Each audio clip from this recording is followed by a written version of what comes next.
I begin by acknowledging the contribution of our forefathers who have helped in creating a world based on freedom and human dignity.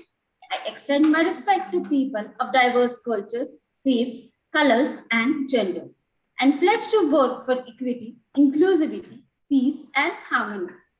A very good morning to one and all present here. I, Kushi Srivastava, first year student of DME Media School, welcome you to the fifth edition of the world's first 7-day hybrid International Media Conference ICAN5.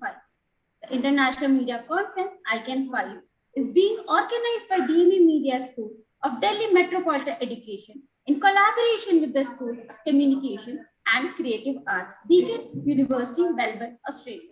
I would like to take a moment and introduce Delhi Metropolitan Education to our audience. Delhi Metropolitan Education is an E-grade premier educational institute affiliated to Guru Gobind Singh University, New Delhi, and approved by the Bar Council of India.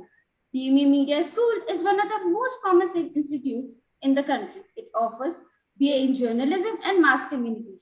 It is recognized as a school focused on the growth of its faculty and students through academic and co-curricular activities.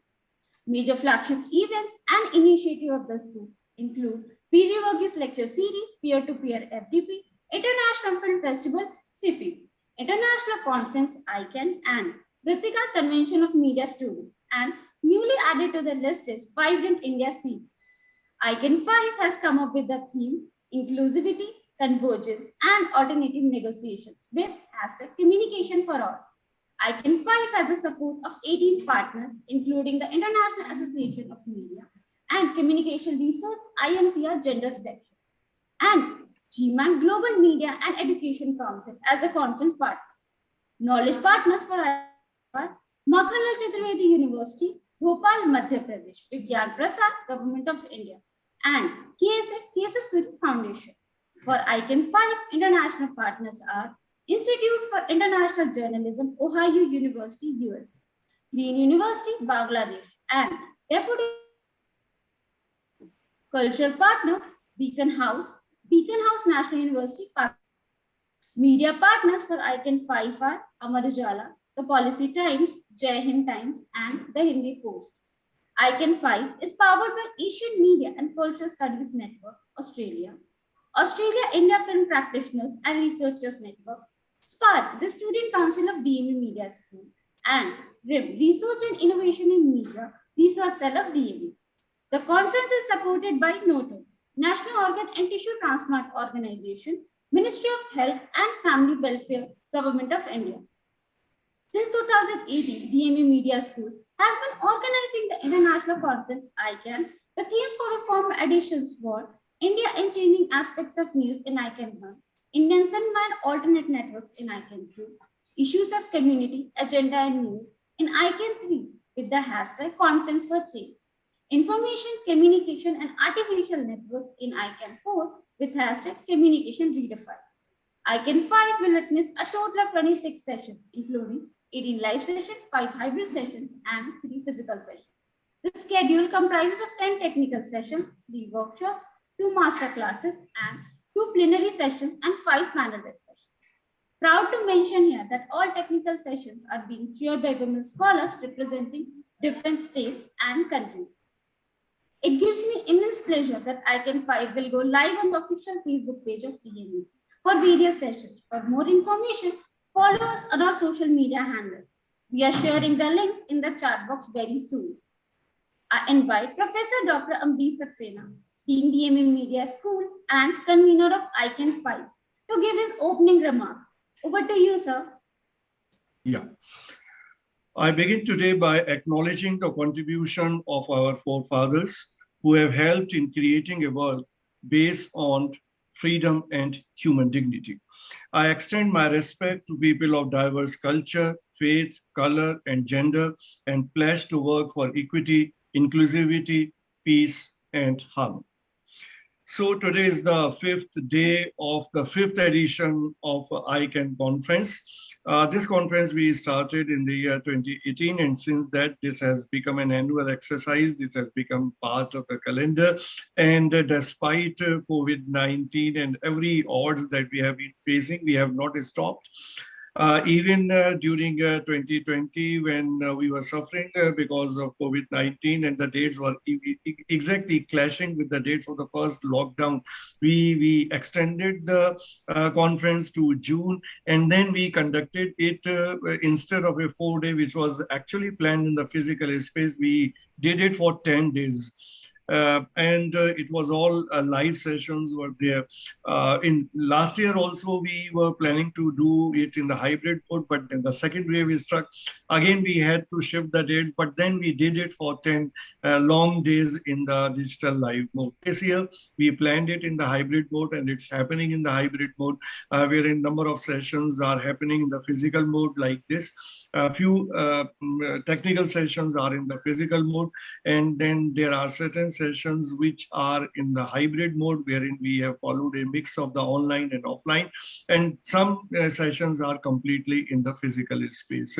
So until this date, we have succeeded in having this experiment, because this mixing is not an easy task, because immediately after this, for instance, at 11 o'clock, we have a session in the hybrid mode, wherein a workshop is happening between the filmmakers and scholars from Pakistan and filmmakers and scholars from India.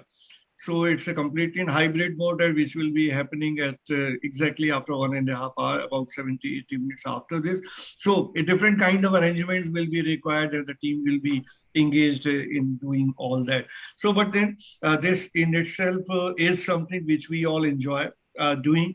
And like last year, as it has already been told, we had 9 technical sessions, this time 10 technical sessions. And this is perhaps the 7th technical session today. And all sessions are, last year also the women scholars were chairing the session. This year we expanded it further, and out of 10 we invited 5 women scholars from outside India to chair the sessions. And our paper presenters are also from different parts of the country and from outside the country. So that is how we have been trying to shape it up. And obviously the ICAN has reached up to this level with the support of so many senior media educators and researchers in the country and outside. And so that is all about ICAN. And this session, particularly the topic is a little bit different as compared to all the earlier technical sessions. This is on Metaverse, artificial intelligence, fake news, and inclusivity in journalism. Only last evening, we were discussing in a panel discussion, which was brought to us by Catherine Lencioni from the US, which was basically focused on inclusivity in PR industry. And now today we will be discussing something, the inclusivity in journalism, and obviously a little bit of technology, because we got few papers which were more focused on technology. So that is how this metaverse and artificial intelligence part we have incorporated in this session. And I hope there will be some good paper presentations in this session, and we all will enjoy and learn. Thank you all. And particularly, I should also mention about Dr. Manju Rughwani, who kindly agreed to be part of this conference this year. And I hope that this affiliation continue for long, because anybody who joins hands with us it is for always. So that is how we have always been trying to expand the family. So I welcome Dr. Manju to this session, and she is kind enough to spare time from this morning. And I'm looking forward to having a fruitful session. Thank you all. Thank you. Thank you, sir. I am happy to share that Journalism at DME is official newsletter of DME Media School. This fortnightly publication covers all the major activities happening in and outside of the campus. It is a student-centric newsletter carried out entirely by them under the supervision of faculty members. DME TV is our official YouTube channel where you can find the playlist related to all sessions, lecture series, film festivals, and conferences. Today, we have gathered here for the 7th technical session, and the theme is Metaverse, Artificial Intelligence, Fake News, and Inclusivity in Journalism. The chairperson for the session is Dr. Manju Rughwani, and the co-chair is Mr. Kamil. Before we proceed, I would like our participants to know more about the session's chairperson. Dr. Manju Rughwani is a media, entertainment, and communication professional with over a decade experience in the field of journalism, communication, public relations, and media training. Her passion lies in excelling her career in three C's: content, communication, and corporate social responsibility. Currently, she is the head School of Film and Media at Ajeenkya D.Y. Patil University. She is also the member of ADYP Academic Council as well as the chairperson for the Board of Studies for School of Film and Media at School of Doctoral Studies. She has been instrumental in setting up the university academic set of policies, processes for both the school. She has been awarded as the Outstanding Woman for her contribution in the world of film, media, and communication education. Her articles have been published in Times of India, Indian Express, Sakar Times, New Global India, and The Week, and so on. She has written over 2,000 articles for covering diverse domains ranging from education, information technology, entertainment, culture, and real estate. She served as an Indian-based correspondent for a leading Hong Kong-based NRI diaspora magazine, Beyond Sin, circulated in over 125 countries. We are honored to have such a visionary and researchers of excellence with us today. I now request the session's co-chair, Mohammed Kamil, to please begin with the session. Thank you so much, Khushi, for giving such a great description about ICAN and introducing Dr. Manju. With the permission of the chair, I would like to begin the presentations. Ma'am, shall we start? We all can begin on a very, very beautiful note. So for the first presentation, I invite Mr. Sergio Ricardo from National San Luis University Institute, ICAES, Argentina. And his presentation is on the topic proximity media, craft journalism, and democracy. Over to you. Thank you very much. There are more. Well, this is my presentation.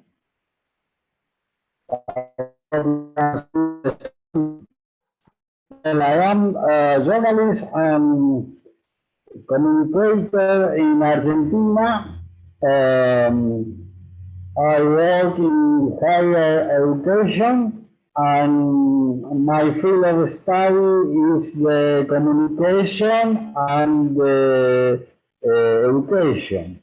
Well, this work is initial study, initial approach about the digital media in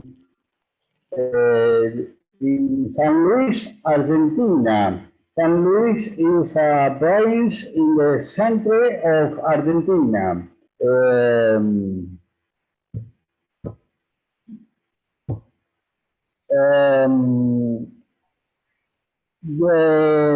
I analyze three digital and local media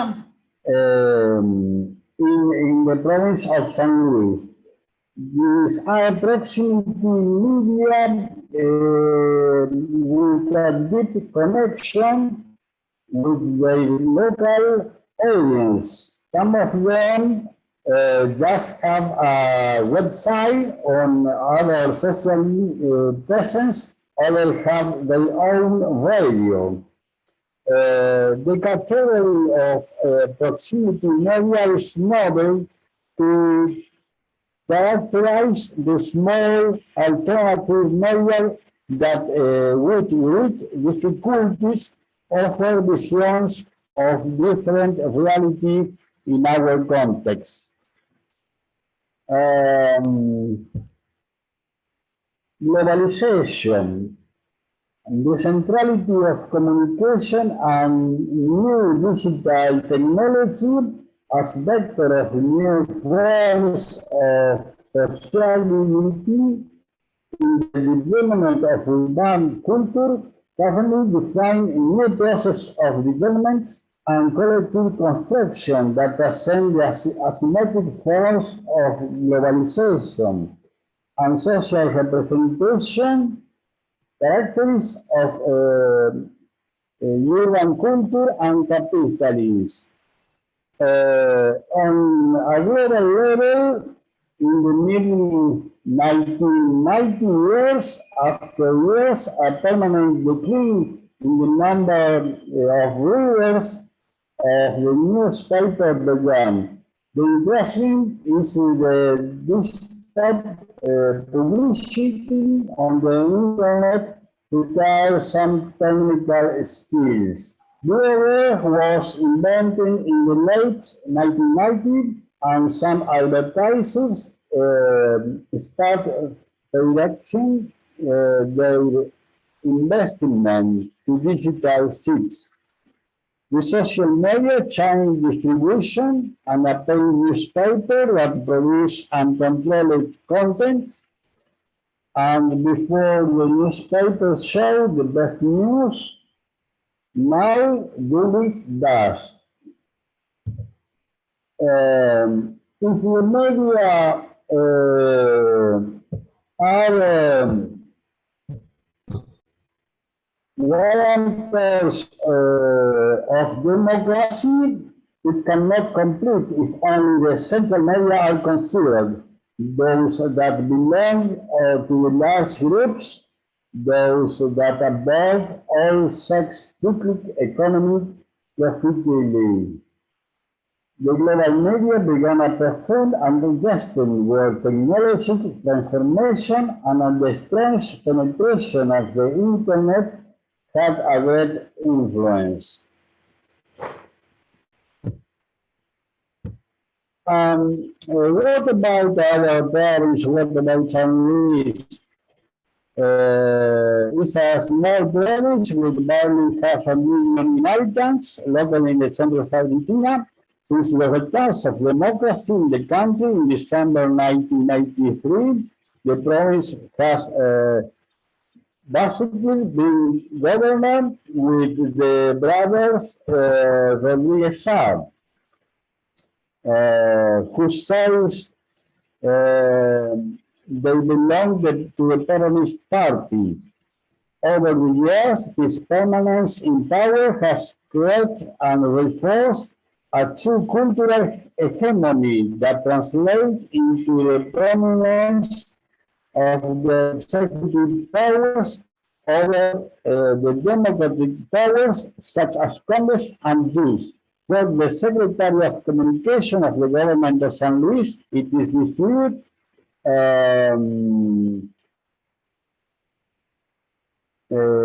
according to the point of view of the government, the advertising gives less to the different media under its certain control over the voice and media that are dissonant and critical of certain government acts.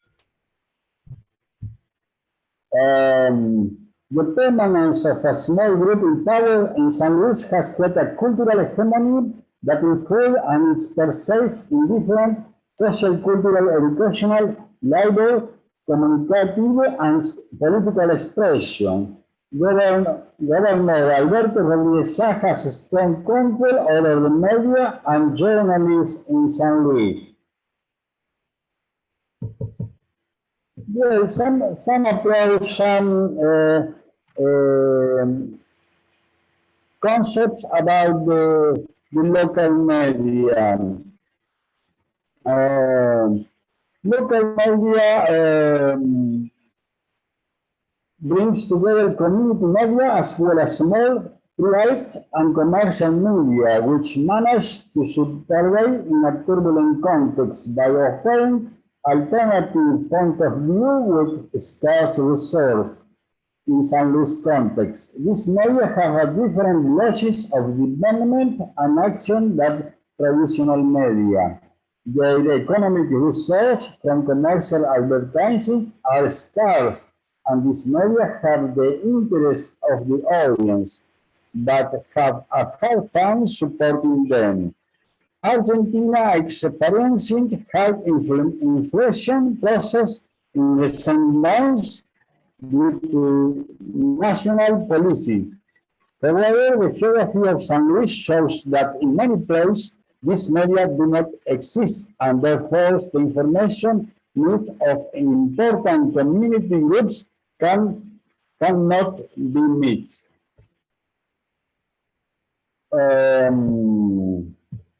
Some definition of proximity communication of the Spanish researchers, Moragas SPA, and other concepts about this category of proximity media.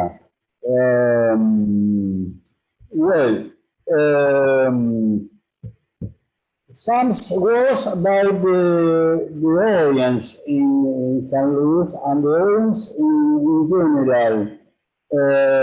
Fattorello theories oppose the theories of the Frankfurt School that characterizes mass communication as a process that determines people's behavior. More than 60 years ago, it was not easy for sellers and those working in the industry to accept Fattorello ideas, in which he commanded an active audience. Instead of accepting the idea that companies in the media industry impose values, behaviors, and patterns that serve to maintain dominance.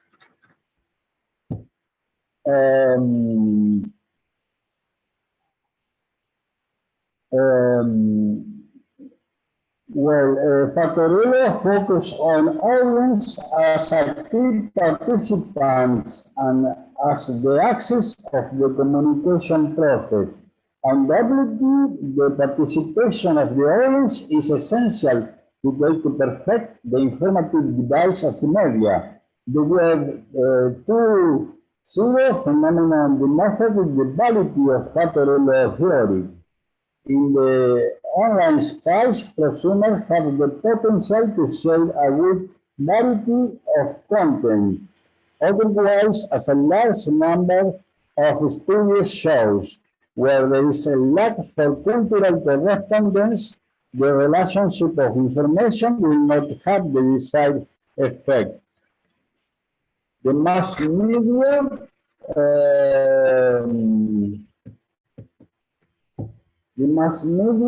are other influence that people have, such as their groups of friends, their co-workers, their particular experience, etc., in shaping their opinions. People in general choose media that feel various ideas that are in line with that they believe. Well, the three media that I can analysis in the San Luis province.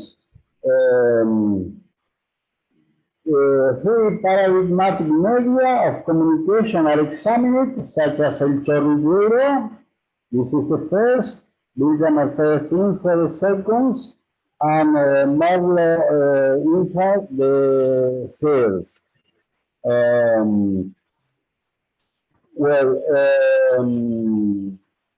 The Chorrillero is a digital newspaper that produces news for its websites and also broadcasts the programming of radio mention of San Luis on the frequency FM. Inside information is local news, also coverage extend to the regional, national, and international level. Sir, you are requested to please wind it up. You are exceeding the time limit. There are the Villa Mercedes Info is a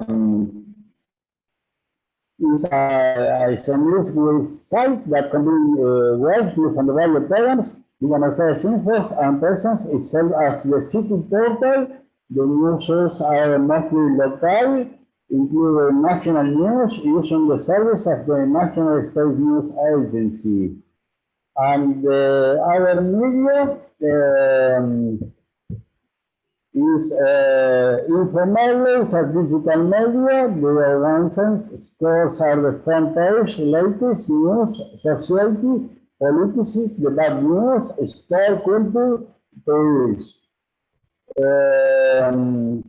What is the main characteristic of free media? The word that journalists are precarious, according to FOPEA, the journalist organization in Argentina, only 27 journalists have worked as independent journalists, and 73% of journalists in Argentina and in San Luis needs the advertising to work in this media. There are small media, and in the free media works only 4 or 5 workers. This is our initial approach, and we can analysis in the future what happened about this emerging media in our geography. Sorry for my English. I hope you can understand something about my presentation, and I was very happy to participate in this special event. Thank you very much. Thank you so much, Mr. Sagio. Now I request the chairperson to kindly give the remark, or if she has anything to ask. Kamil, am I audible? Yes, ma'am, you are completely audible. Yeah, sure. Thank you, Sergo, and really exploring us to your world in Argentina, a small world, and it's a world where we Indians would all want to love truly to the spirit of ICAN, where there's alternate negotiation. Sergo, we always want to know what is the population of how is digital media in your part of the world monetized? It's a small world, and is it very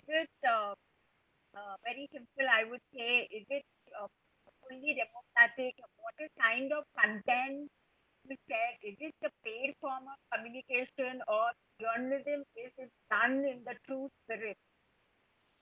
Unlike today, times are changing in India. I'm sure Kamil and you also. Argentina, what is the power of journalism with the government? Ma'am, we can't hear you now. The volume has decreased. Hear me? Yes, now we can. Well, now? Yes, ma'am, you are now audible. Yeah. So, how is democracy responsive to the media in Argentina? The democracy in Argentina is very new from the last dictatorship in December 1983. And in our province, there are 35 years, more of 35 years, with the same government, the same party. There are 2 brothers, Alberto and Adolfo Rodriguez Saab. There are the traditional media in San Luis is El Diario de la República. This is all of the Rodriguez family, and this is the most important media.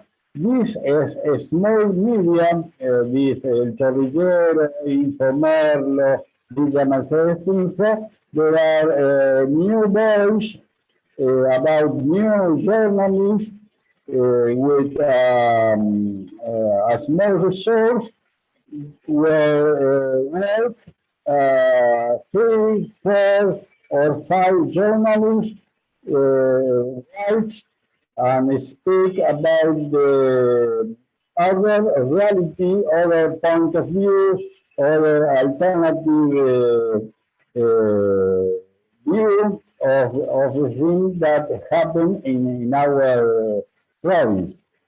This is our reality in this moment.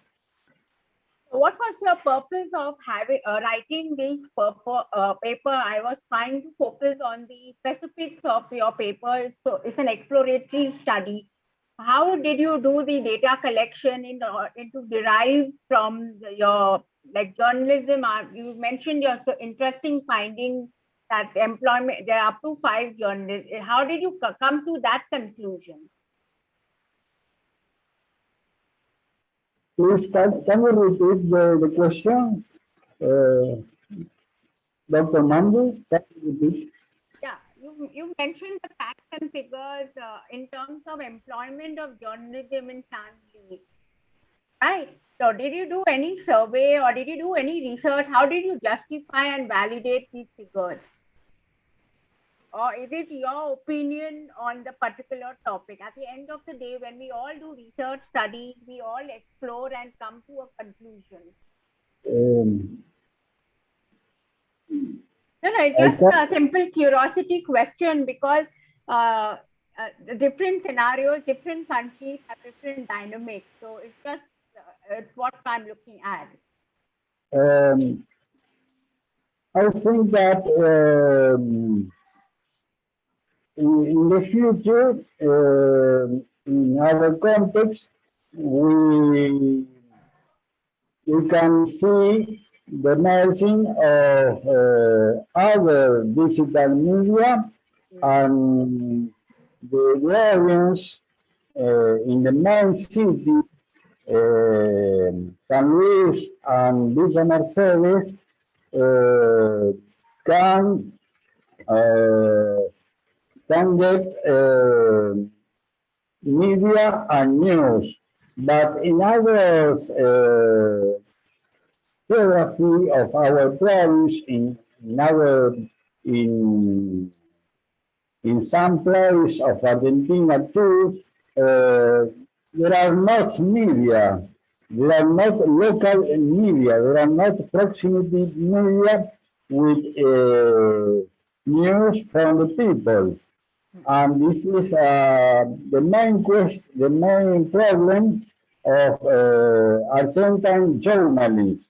There are in Argentine country, there are groups, mediatic groups, and for example, Clarín groups and the Nación groups.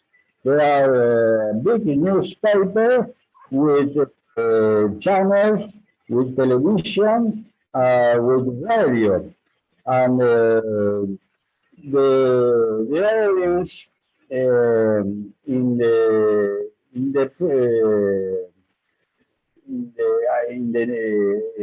this time have begun to prefer this small media to more about the reality.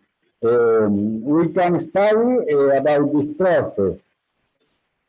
Yeah, and the last simple question is, in your opinion, Ma'am, sorry to intervene. I think we have exceeded too much of the time. So can we call the next caller? Time is not allowing us to. Yeah, thank you, Sergo, for your interesting paper and interesting dimension. It's so much to learn and so much to explore. Thank you once again. Before I call upon the next caller, I would just like to remind that the time limit for paper presentation is just 10 minutes and 2 minutes are for question answer. And it is one of the parameters for marking. So please take care of that. So the next paper presenter is Mr. Rohan Singh from MIT School of Communication. And his paper presentation is on the title Artificial Intelligence as a Weapon to Fight Against Fake News. Hi, good morning, everyone. My name is Rohan Singh, and I'm from Amity University, Noida. And the paper that I'm presenting today is Artificial Intelligence in Journalism and Using AI as a Weapon to Fight Fake News. So this is my research paper, and I will be presenting this today. Okay, so first I'll give a little brief about what AI is. So AI, as we all know, it's the short form, it's the acronym for artificial intelligence. So artificial intelligence is an extensive category of computer science. So Rohan, sorry to interrupt you. We are unable to see your screen if you are presenting it. Just a second, give me a moment. Now it is visible. It's visible now? Yes, please go ahead. Yeah. So as we all know, so AI is it's a category of computer science that deals with smart machine learnings, and it deals with Python, it deals with data science and these kind of things. So AI it's a growing field these days, and most of the things are being done with the help of AI now. For example, as we can see, there are multiple things that has been transformed to AI, such as on the websites we see WhatsApp chatbots. On let's say Zomato, we are able to communicate with the support team automatically. The support team answers our questions. So all this is done with the help of AI, and AI is expanding very swiftly. So AI has both advantages and disadvantages. So the one of the major disadvantage of AI is that with the growing AI, there is a lot of spreading of misinformation in the news. So the journalism is being affected with the by AI. Like we see every day, we are bombarded with a lot of fake news, headlines, photographs, WhatsApp forwards, and emails. So with the help of AI, the journalists and other news distributors are able to distort the facts and the data. So not only this, even in political campaignings, AI is used to change the mindset of the people. So, but again, with the disadvantages, there is also one major advantage of AI, that although it is like it spreads the information, misinformation, but at the same time, it also stops the spread of the false information. So there are multiple AI tools which have been developed in the recent times, about which I have studied in this research. So I have studied 9 different tools that are developed in this era. And with the help of these tools, the media houses and other agencies are able to fight the spread of the fake news. So the objectives of my study are, I've identified 3 different objectives. The first objective is to conduct a thorough analysis of the latest technological trends related to the use of AI in the media industry. The second objective of my study is to understand how some of the already existing as well as upcoming AI tools are crucial in handling and combating the spread of fake news. And third and the final objective of my study is to study the various several AI tools that are being used to disseminate false news. So these are the 3 objectives of my study. And on the basis of this, I have formed 5 different literature review topics, which are artificial intelligence, that is AI, benefits of AI, challenges of AI, identifying fake news, and AI against fake news. So these are the 5 different literature review topics that I have identified as per the research. I'll quickly just give a brief about all of this. I'll quickly explain what these terms means. So talking about the first one, that is artificial intelligence, as I already told. So it's a field of computer science that has large data sets that solves problems. So it also includes subfields of machine learning and deep learning, which essentially means that these are some of the languages that are used to develop the AI algorithms. And as I stated before, some of the examples of AI are the chatbots that are used in websites, mobiles, and apps. So these are an example of an excellent example of AI. And we have also seen that on Netflix, on Amazon Prime, and the other OTT content, we get various suggestions. So what is this? This is AI. We get content suggestions like, since you have viewed this, then you can view this. So this is what the AI tracks our data. It tracks what we are consuming, and on the basis of that, it gives us various suggestions. So this is also an example of AI. And another example could be that in scheduling, like to improve scheduling, intelligent assistants employ AI to interpret crucial information from massive free text data sets, which means to schedule the meetings.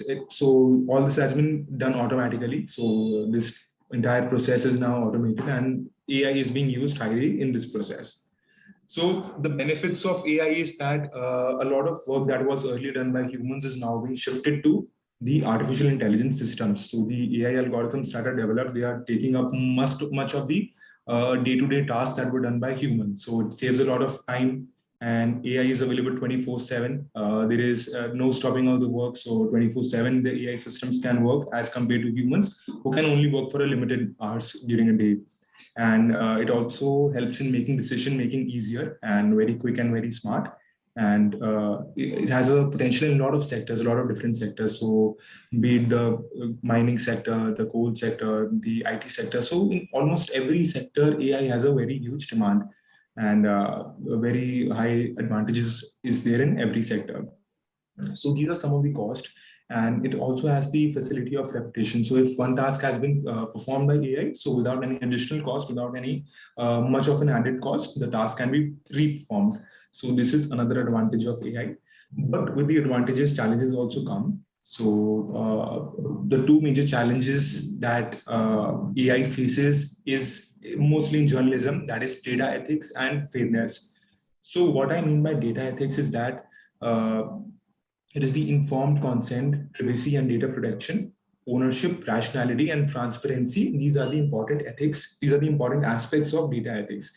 Like as I already told you, with the coming of AI, there is a lot of fake news that is floating, and the use of social media also, there is a lot of fake news and WhatsApp forwarders, these kind of things that are being generated. So this imposes serious concerns on the data ethics. And the next major challenge that AI faces is fairness. So AI obviously collects the information from sources. So in order to be fair, the source has to be fair.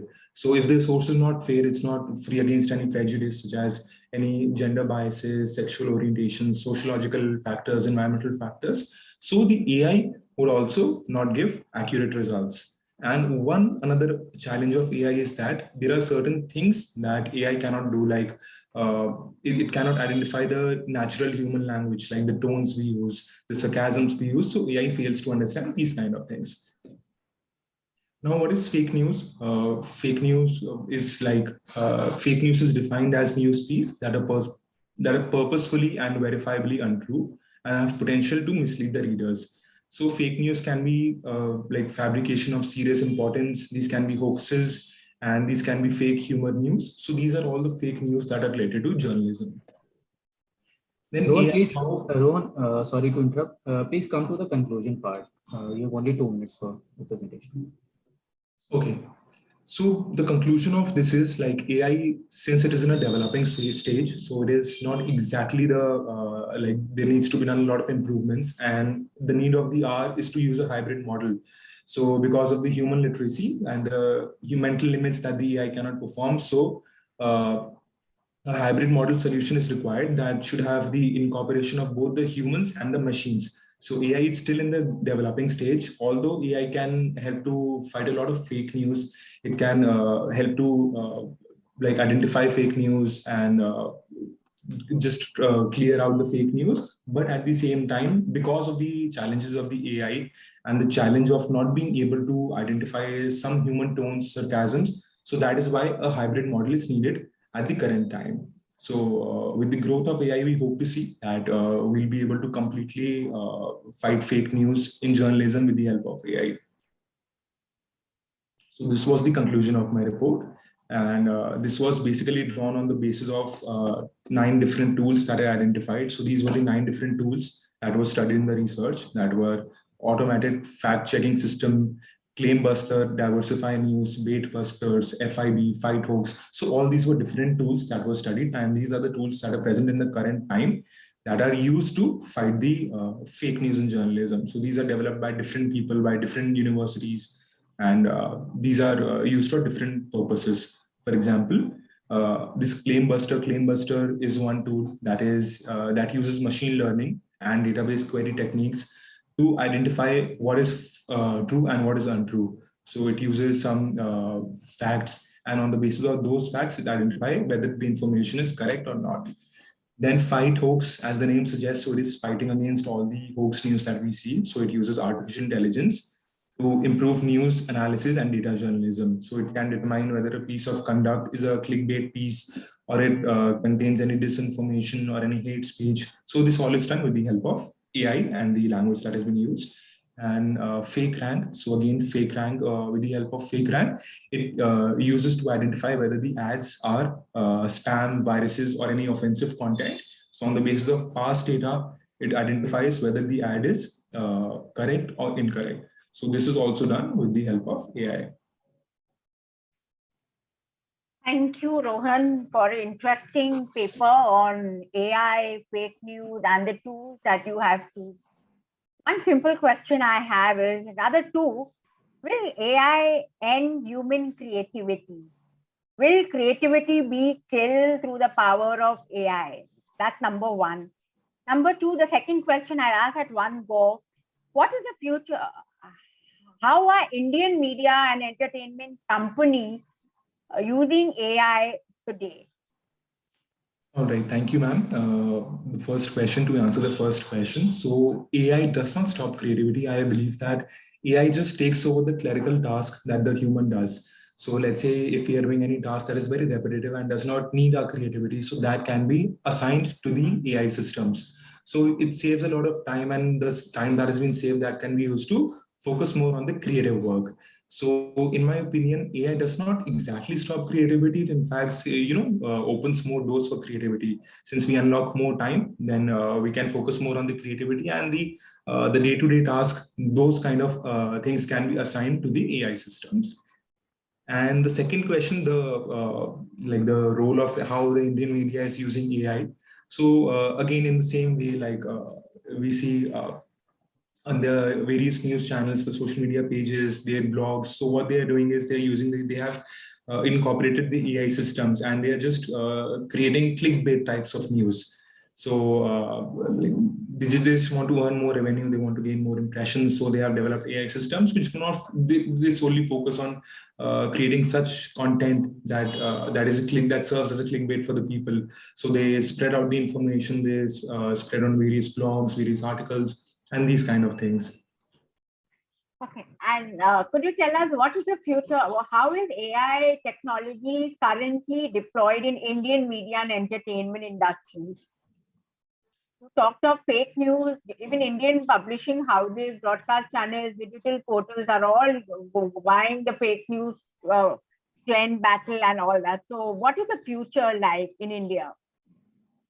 The future is very wide. So just with the challenges, so the Indian media houses are also employing some of the important benefits of the AI, like they are importing certain tools which are used to, for example, that's a very basic example. So all of us know about a tool that's called Grammarly. So what Grammarly does is it corrects all the grammar and all the English mistakes that we make in the content. So these kind of tools are being deployed by the Indian media houses, and they are used to create more refined news.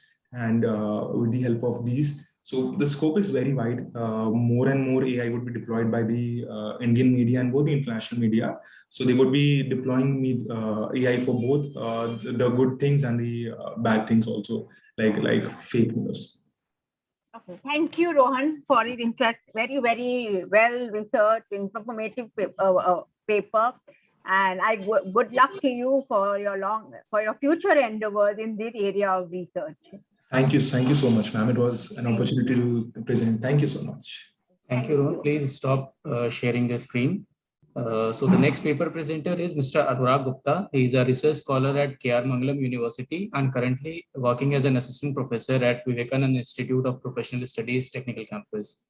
And his topic for the presentation is technological innovation in media. Over to you, Mr. Anurag.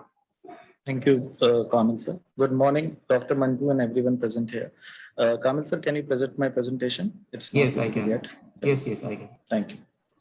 So before beginning the topic, I would like to just share that in the past, I have been associated with lots of television channels, news channels as well as GECs. So this topic is really close to my heart about how technological innovations are affecting media.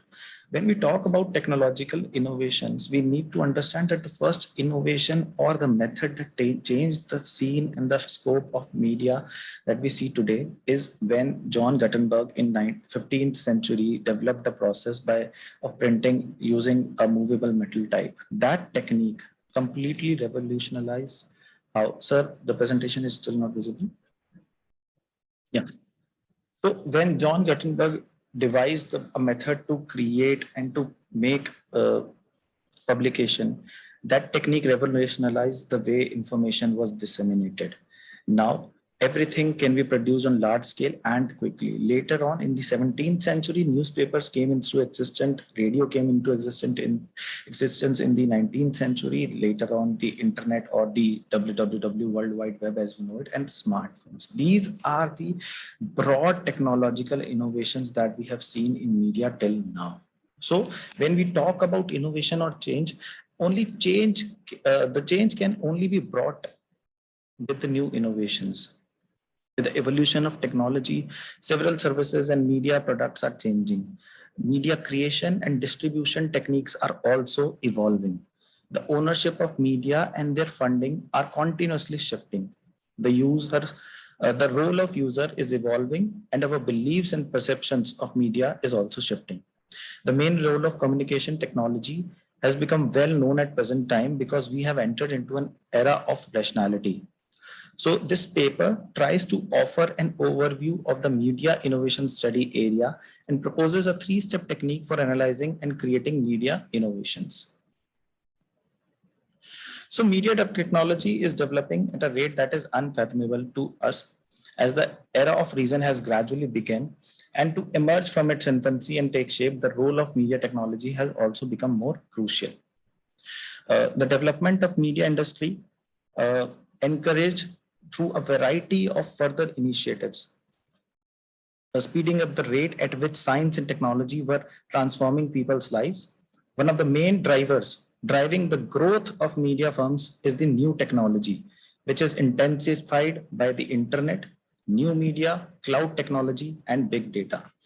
My dear friend, who presented just before me, talked a lot about AI, which is the real and the current future of media that we all are going to see in the current times. Now, next slide, please. Next slide, sir.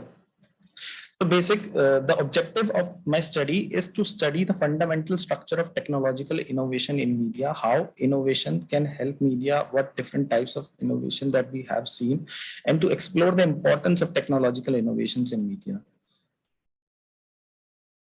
Kamil sir, am I audible to you? Yes, sir. Just changing. Next slide. On the objective part. Yes, I have just spoken about objectives. We can move further. So the research design and methodology for my study is completely exploratory and descriptive in nature. I have used secondary data. I have studied various papers published in the journals and collected data from the experiences of the different individuals and organizations. Next slide, please. So we have many ways to understand the technological innovations and the phenomena of innovation in journalism. Though these technological innovations are there to enable journalists and users to determine how journalistic innovation through these technological skills and media platforms, as well as audience-led innovation, are trying to contribute to news content and encourage the diversity of new news formats. There are organizational innovations as well that take into account the opportunities and resources provided by media companies, resulting in the specialization of staff and an increase in structural complexity of news organizations.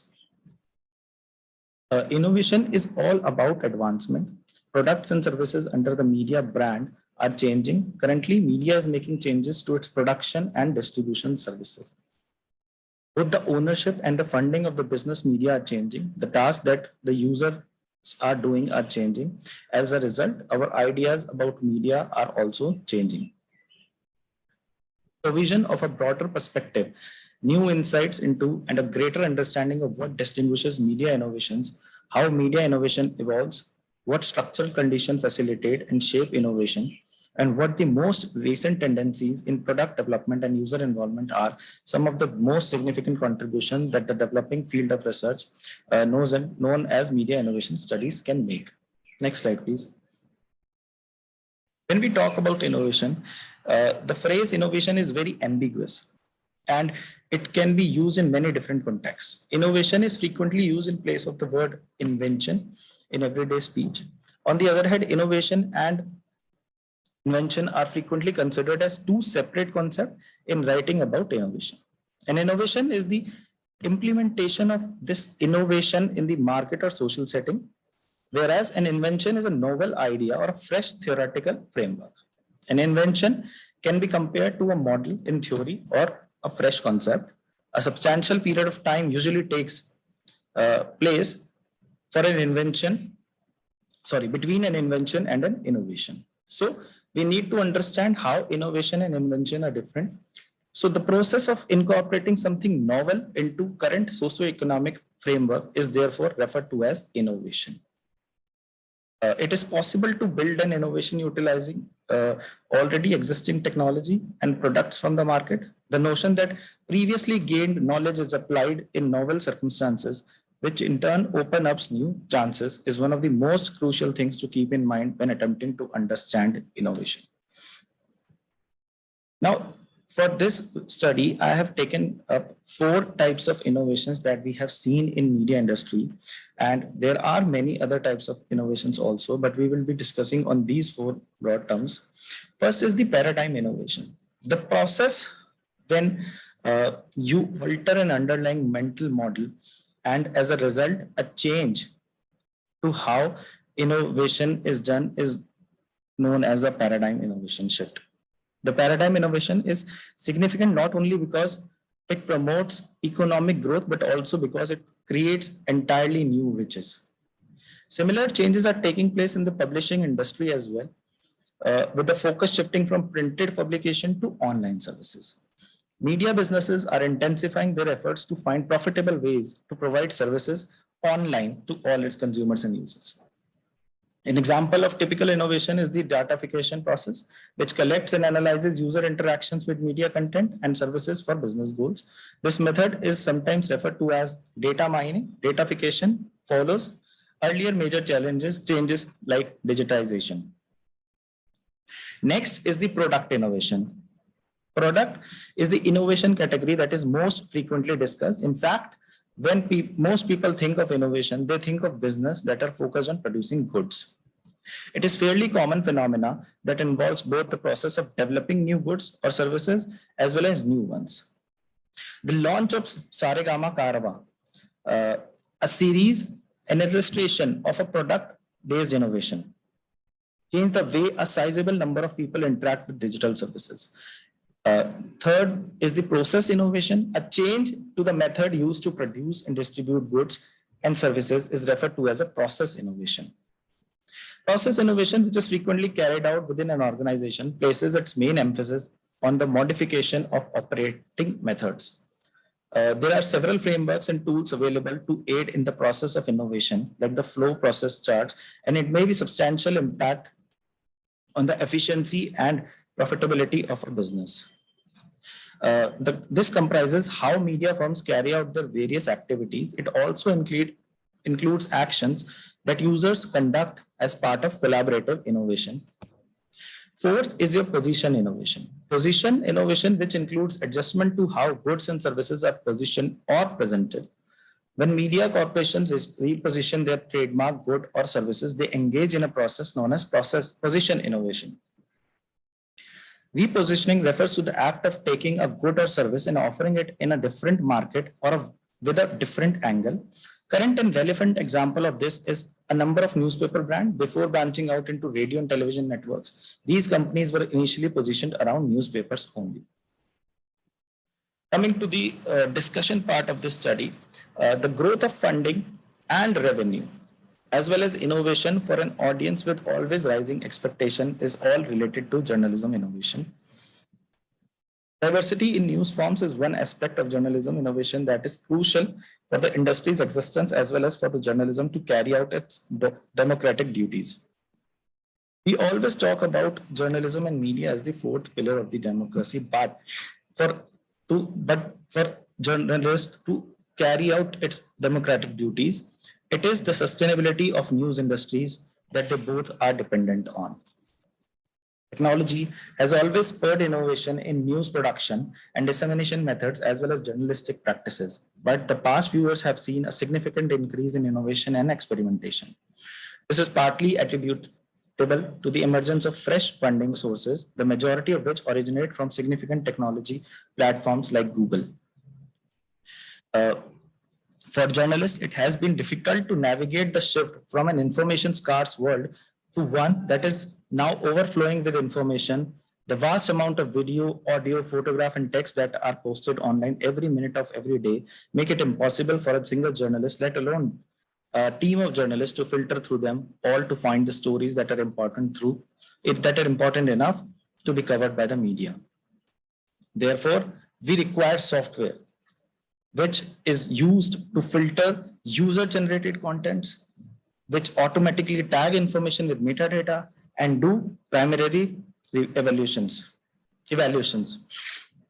Journalists employ systems that use natural language processing, artificial intelligence, and machine learning for data curation, monitoring businesses and public figures, and conducting investigations.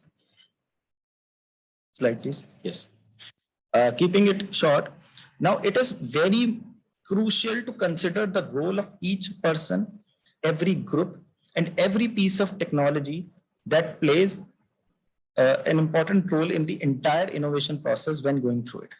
Within old and established media organizations and conglomerates, innovation often takes a more incremental approach, but in external groups such as a startup and other newcomers to the industry, and typically small to medium-sized businesses, often move fast.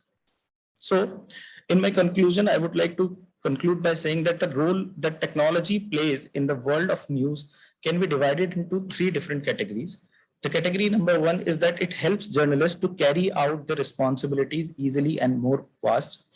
Number two, it empowers the public by giving them access to relevant content and allowing them to take part in creation of news. And number three, by aiding news organizations in creating, editing, and promoting content as well as generating revenues.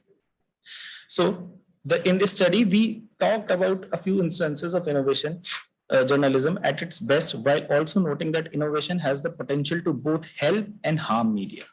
This brings up the paradox at the core of news innovation. As we have demonstrated, innovation can give journalists more tools for their work, give news organizations new avenues for editing, disseminating, and monetizing their content, and enable the general public to find news that is relevant to them and to respond to it. However, innovation is unable to simultaneously give news organizations more option for content editing, distribution, and monetization, while also giving journalists greater tools for their work. The autonomy of the news and the coherence of a shared public sphere are at risk as a result of journalists' growing reliance on technologies over which they have no control, news organizations' reliance on third-party distribution platforms, and the general public's outsourcing of news navigation to hazy algorithm systems. Thank you so much. That was all from my side.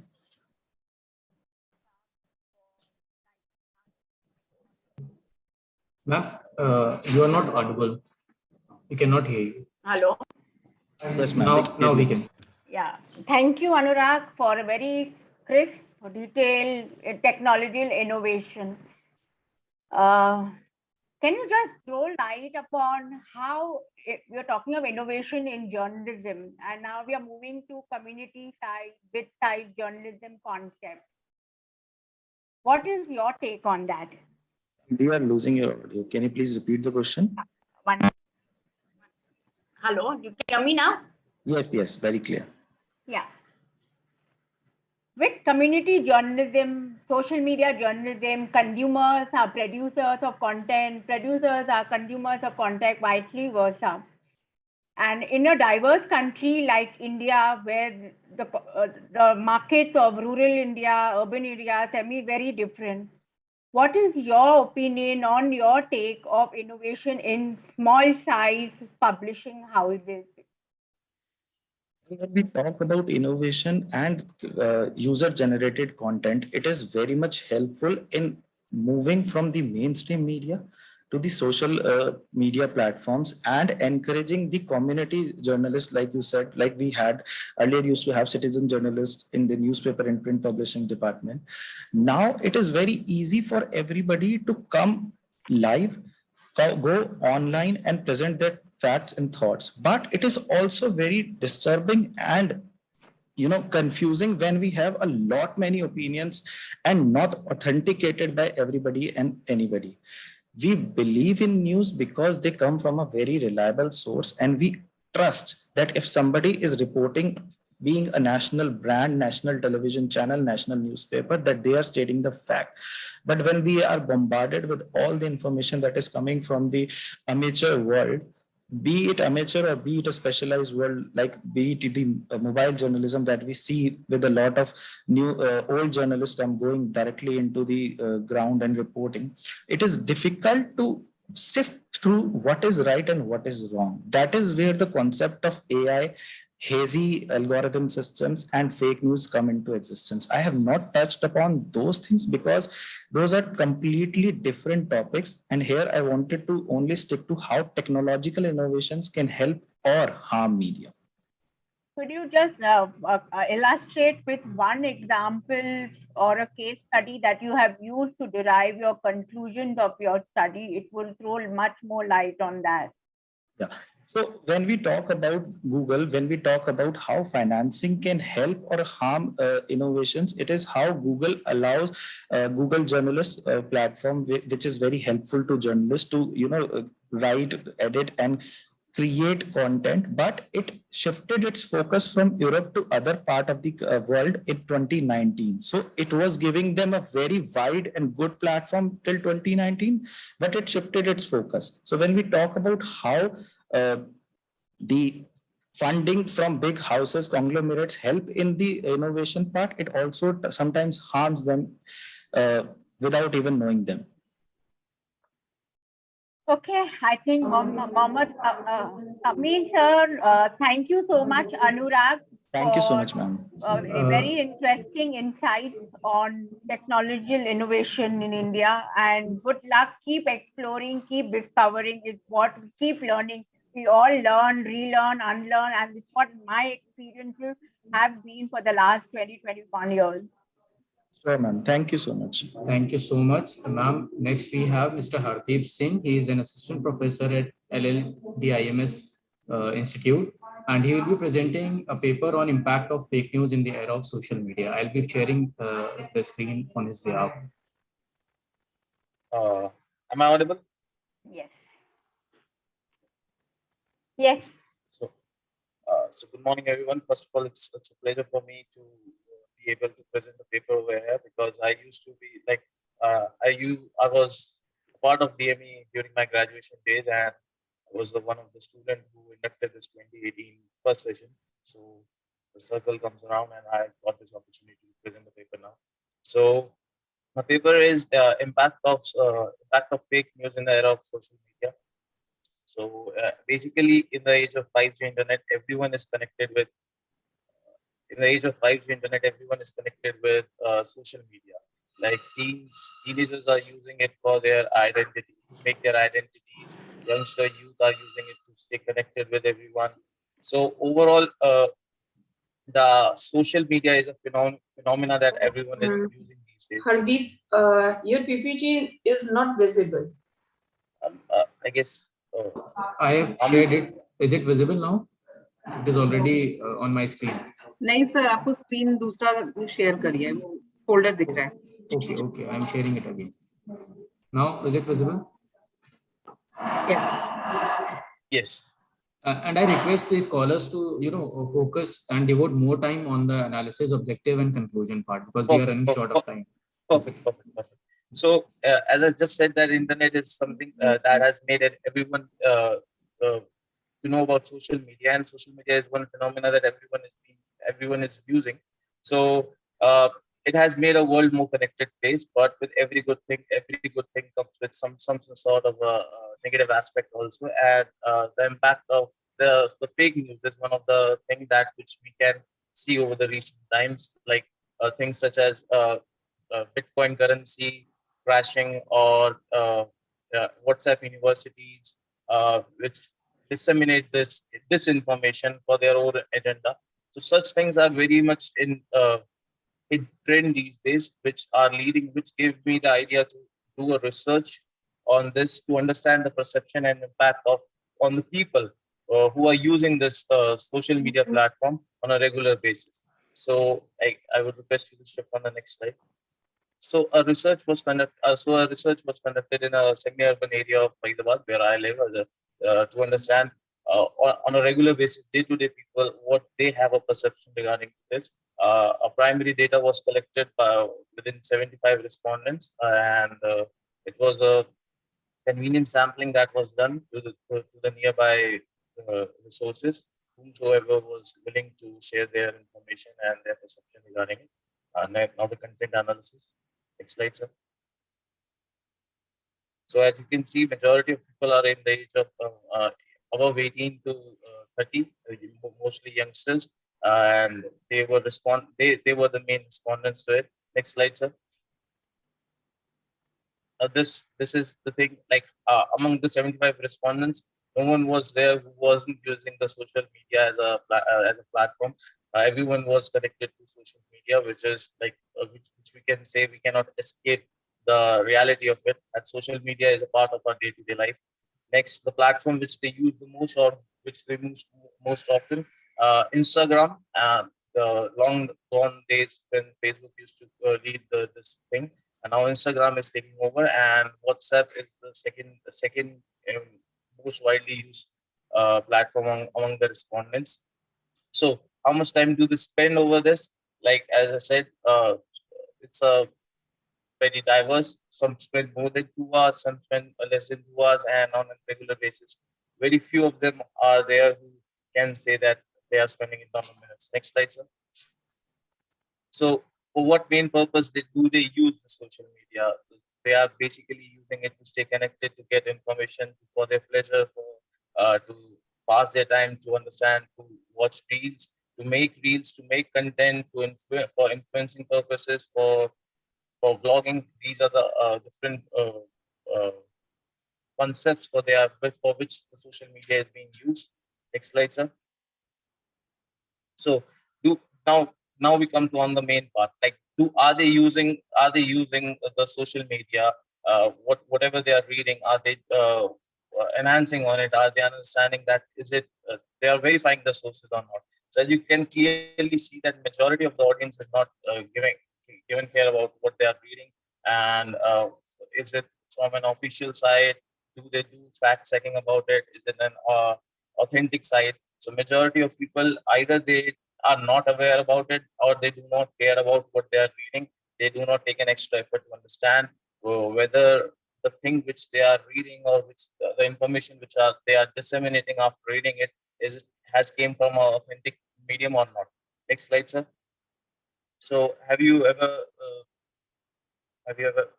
so yes, like many of them have been fooled, especially during this time of COVID pandemic.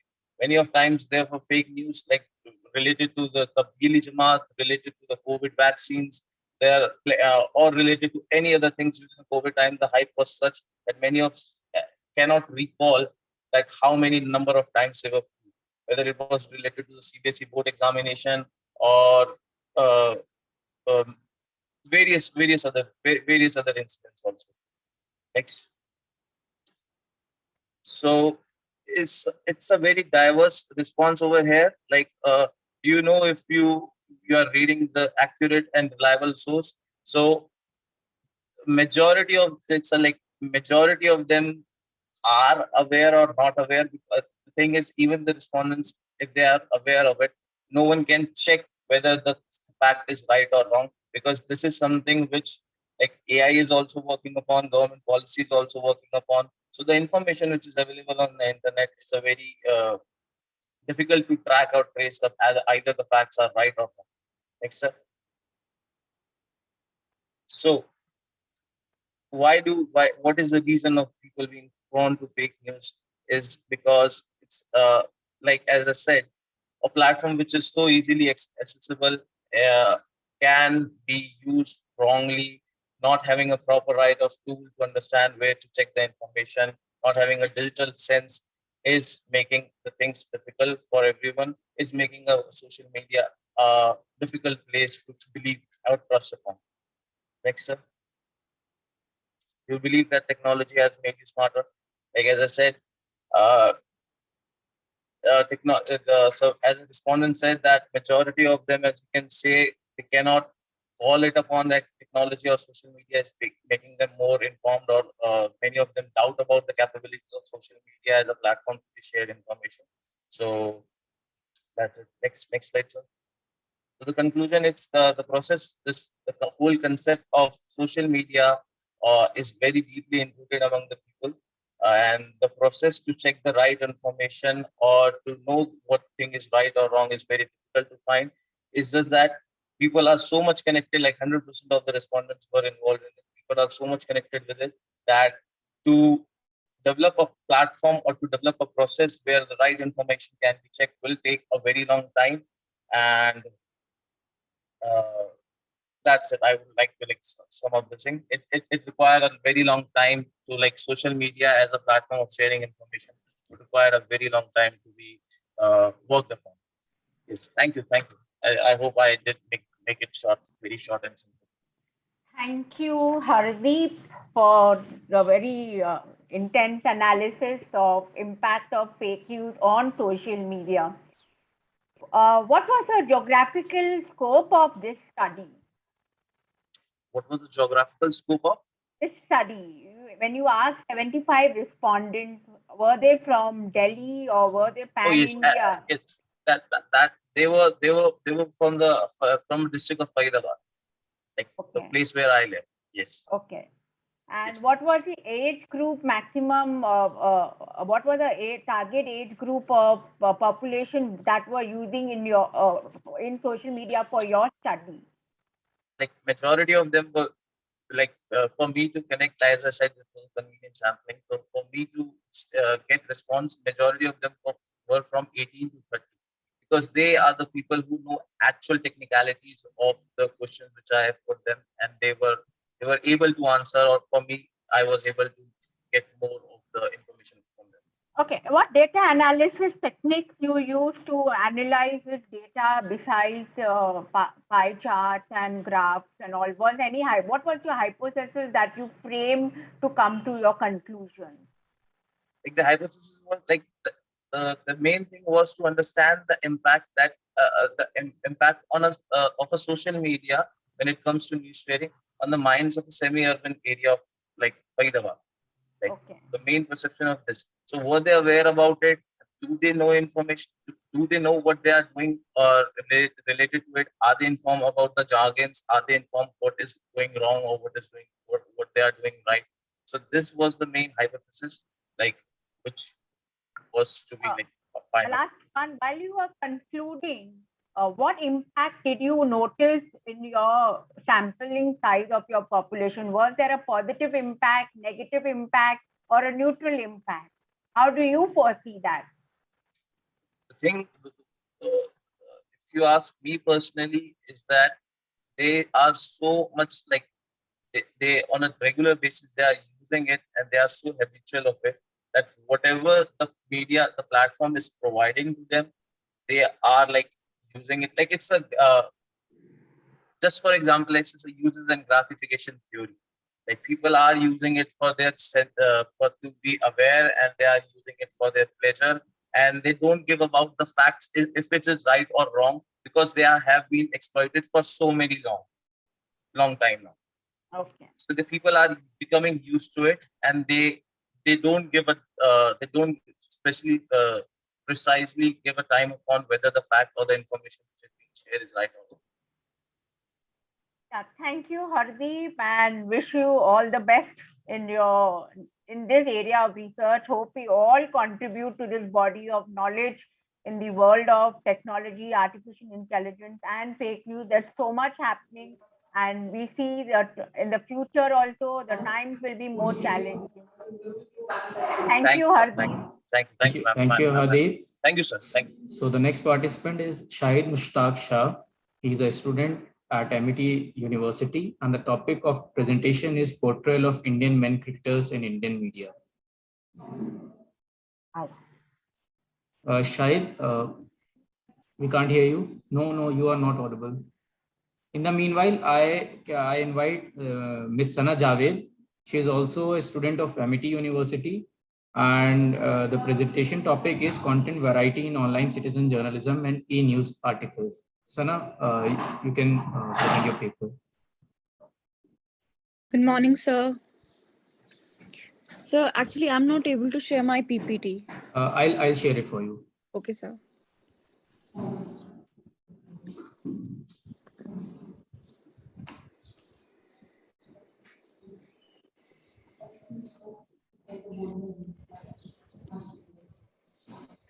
Just let me know once it is visible. Okay, sir. Is it? Is my camera visible?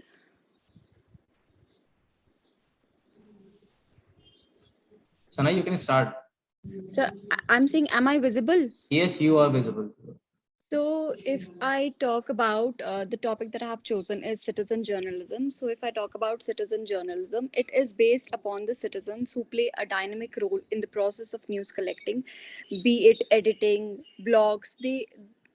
It is a very different from professional journalism and traditional reporting, and this kind of journalism needs no graduation from the professional course. The citizen has to do just the thing is they have to carry a camera, a good writing skills, and more importantly a social media account.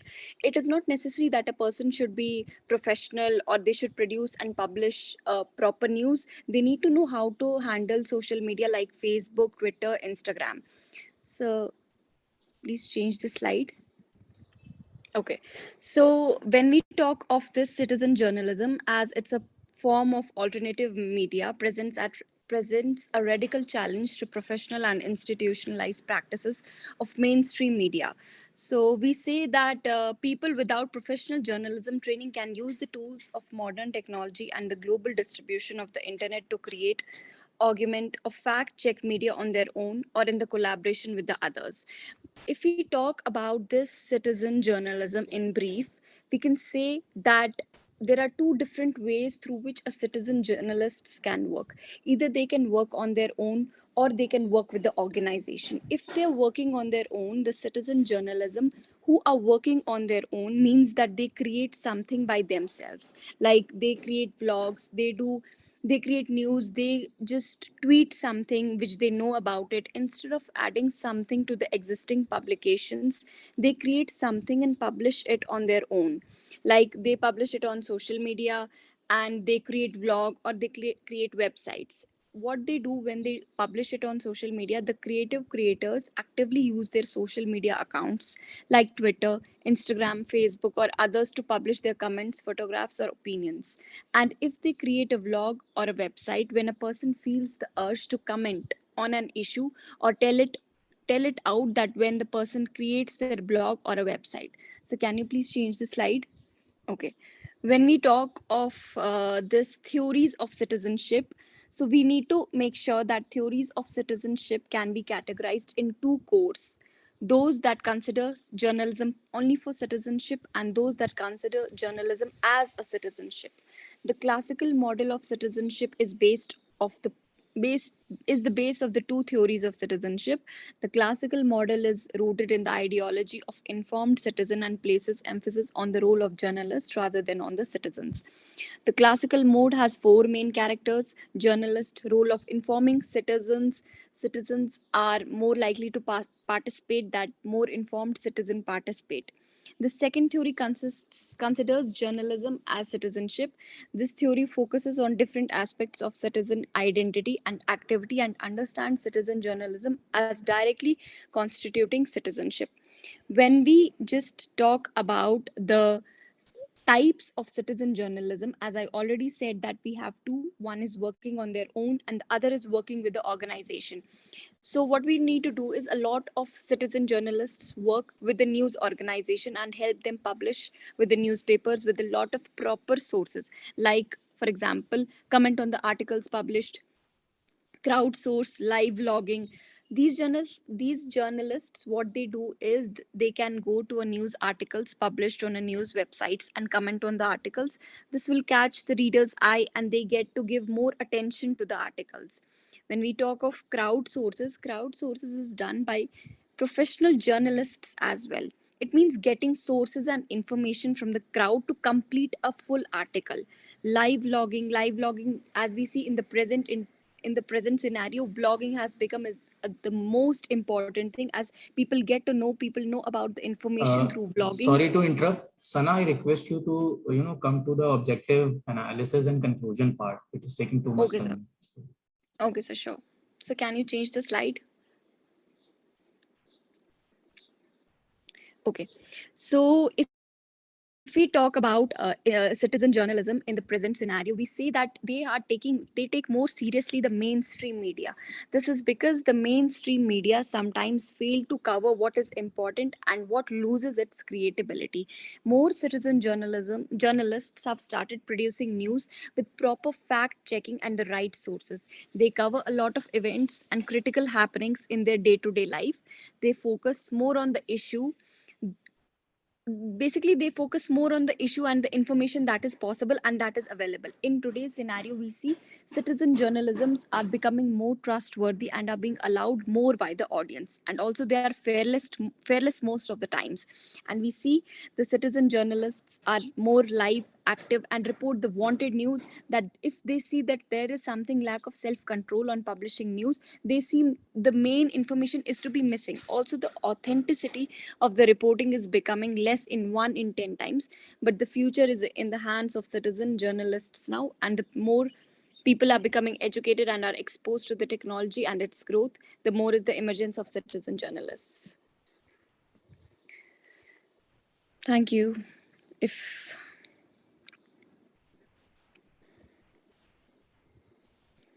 So are you through with it? Yes, sir. Okay. I just ended up with a conclusion. Okay. Over to you, ma'am.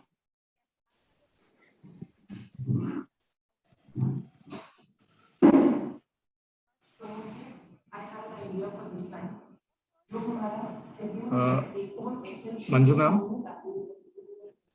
Hello. Yes, ma'am.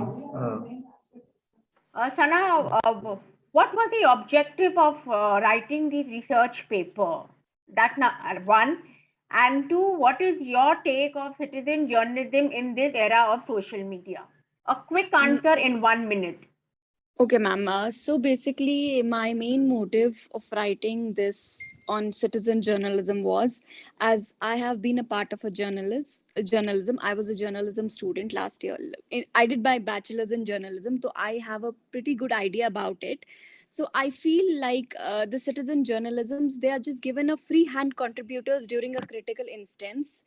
They offer an opportunity for talented people who are not professionals. It offers a good amount of space for the marginalized groups, and it empowers more local communities and also citizen journalists who speak for their public work for the betterment of the community. That is what I feel. Threats don't play a much role for them. Okay, over to Kamil, and wish you good luck, Sana, and we see many more such stories on citizen journalism in the forte of academia research. Thank you, ma'am. Thank you so much. So we have the last presentation for the technical session, and I request Mr. Shahid to again try joining if he can. Hello, am I audible now? Yes, you are now. Yeah, good morning. So should I share my screen first? Yes, please go ahead and. Shahid, we have a time constraint. I just need 3 slides. What is your paper? My paper is basically about. Shahid, I'll give you a brief what we are looking at. I need 3 aspects. What is your paper, your research methodology, and conclusion? Yes, ma'am. So should I, sir, can you present my paper, Kamil sir, for first, because it's not getting like from presenter from my side. Stop sharing your screen, Shahid. Wait, let me share from my side actually. Yes, we can see it. Okay. Yep. So basically, my paper is portrayal of Indian men cricketers in Indian media. If I say in short, like how Indian men cricketers are portrayed in Indian media, like as we know, media is a fourth pillar of democracy, and sports journalism has always been an important topic. And how Indian men cricketers and how media displays them. Like we all know the cricketers are considered as national heroes, and how media present them, their negative sides sometimes and their positive sides sometimes. So it's a mixture of both the terms which are verbally presented by the media. So my research methodology for this, I have used various data collection tools like population size, sampling, questionnaire. Primary data was collected through a survey, while secondary data was collected through different ROLs, research papers, blogs, and websites. For a total, and 9 questions were asked from the questionnaire, which were filled by almost 200 respondents. Research methodology, the age group was 18 to 40 years, and the sample size were both the people belonging from all the genders.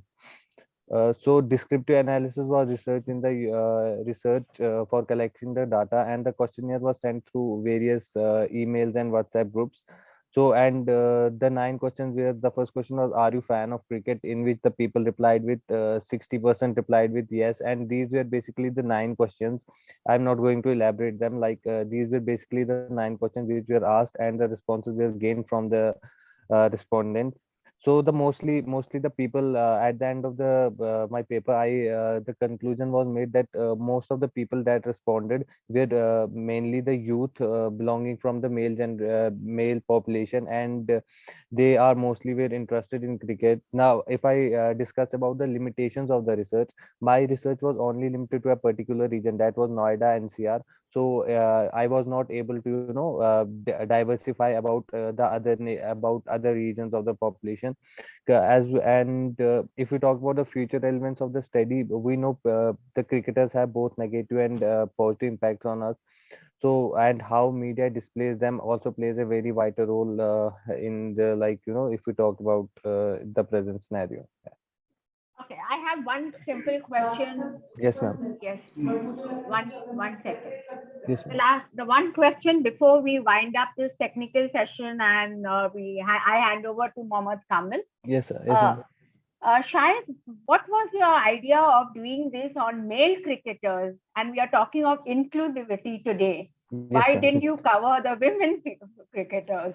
Ma'am, actually, the thing is, actually, I also thought about this question. Actually, if we talk about the cricket, it's a very diverse topic. So my study was limited only to Indian male cricketers.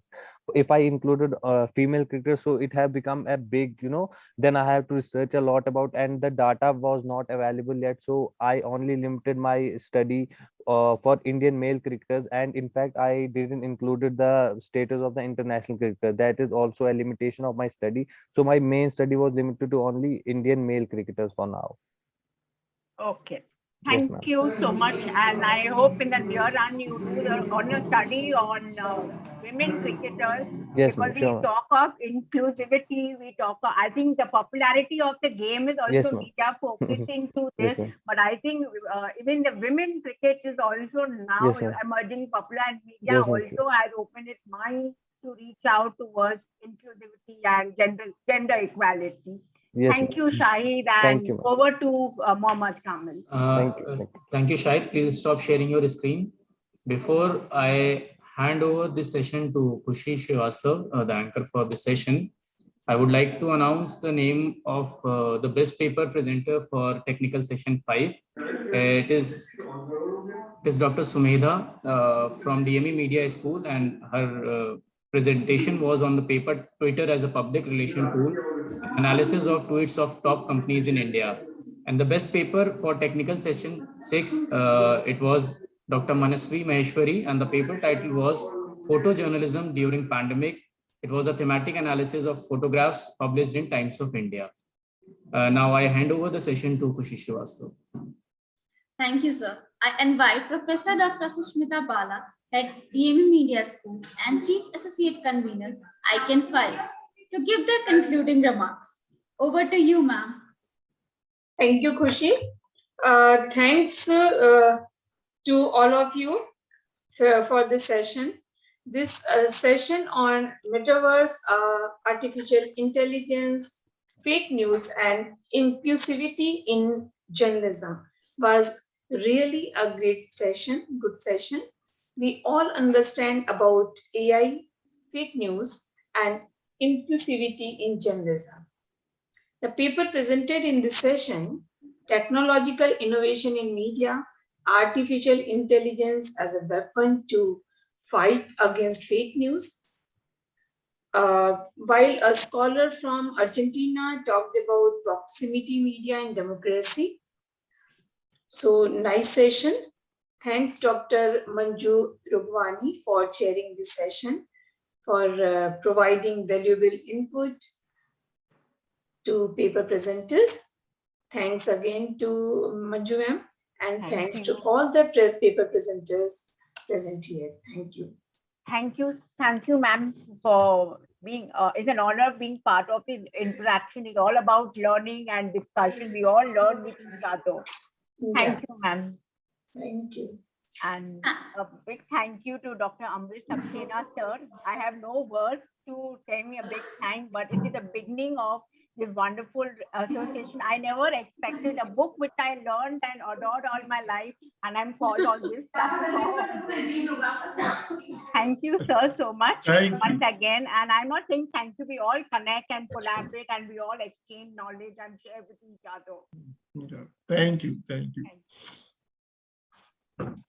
Thank you so much, ma'am. Thank you, sir. With this, we come to the conclusion of technical session 7. My foremost and heartfelt thanks to the session expert for sharing her valuable insights about the theme, Metaverse, Artificial Intelligence, Fake News, and Inclusivity in Journalism. Sincere thanks to management of DME, Mr. Aman Sahani, Vice Chairman, Justice Bhavar Singh, Director General, Professor Dr. Ravikant Swami, Director for their support in every endeavors being taken by DME Media School. Heartfelt thanks, Dean Media School, Professor Dr. Amrit Saxena, Head DME School, Professor Dr. Sushmita Bala, for their motivation in planning and executing the flagship event of Media School. Thanks to Dr. Manasri Maheshwari, Associate Professor and Associate Convener of ICAN5, for overall coordination for the International Media Conference. Thanks to Sumantra Sathi Das and Vishal Sahai, Assistant Professors, and Yogesh Sharma, Faculty at Media School, for digital and production support for ICAN5. Thanks to Dr. Manmeet Kaur, Associate Professor, and Pramod Kumar Pandey, Assistant Professor, for the efforts in supporting ICAN5. Thanks to Shruti B.S., Assistant Professor, Media School. She has supported ICAN5 as a convener for cultural team and student coordinator. Mohammad Kamil and Sukriti Arora, Assistant Professors for newsletter, press briefing, and media coordination support. Dr. Ritika Saxena, Assistant Professor for designing and creative support. Saima Parvez and Dr. Shumita for their support with social media management. I also thank Pavan Saxena, Anmol Mehta, Tulika Arora, CM Anand, Abhishek Yadav, Jagan for administrative and logistic support. Student convener Priya Yadav for her consistent support in ICAN5. And special thanks to our conference partners, knowledge partners, international partners, and media partners. Now, requesting everyone to please turn on their camera for a group photograph. I request digital support team to take a photograph.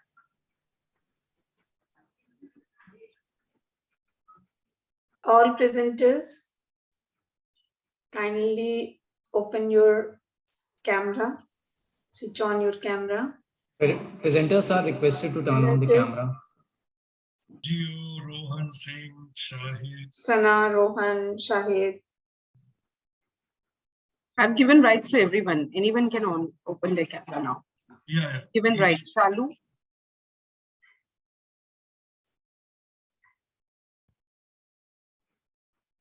I think it is done. Thank you so much. Next, we have a workshop on Lahore, Delhi-based documentary film in hybrid mode.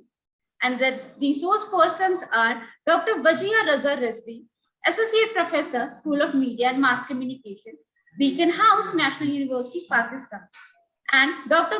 Gauri D. Chakravorty, Professor, Times School of Media and Chairman, University Women Development Cell, Bennett University, India. Thank you, everyone. Have a great day.